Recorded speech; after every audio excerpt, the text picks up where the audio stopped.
Hello সবাইকে। তো দিনটা ছিল শুক্রবার, আমি চলে গিয়েছিলাম ওয়াটার পার্ক। আর এটা কিন্তু আমি কলকাতার কোনো ওয়াটার পার্কে যাইনি, আমি গেছিলাম ট্রেনে করে সোজা বিরা। এই গরম থেকে বাঁচতে ভাবলাম চলো গিয়ে একটু জলে ঝাপাঝাপি করে আসা যায়। তো চলে এসেছিলাম আমরা বিরাতে, বিরার হ্যাপি ভ্যালি ওয়াটার পার্কে।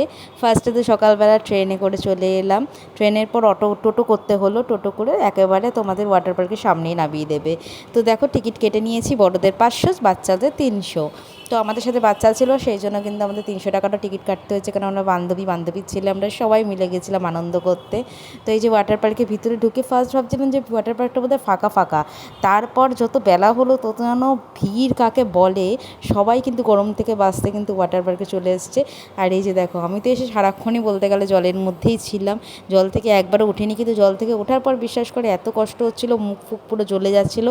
যতক্ষণ জলে ছিলাম ভালোই ছিলাম, আস্তে আস্তে ভিড়ের পরিমাণটা বেড়ে যাচ্ছিলো। আমরা তো সকাল সকাল ঢুকে গেছিলাম, তাই তখন একটু ফাঁকা ছিল। তাই দেখো এই দিকটা এই পজিশনটা নতুন করেছে বিরাতে, এটা কিন্তু আগে ছিল না, এটা এখন নতুন কিন্তু তৈরি করেছে।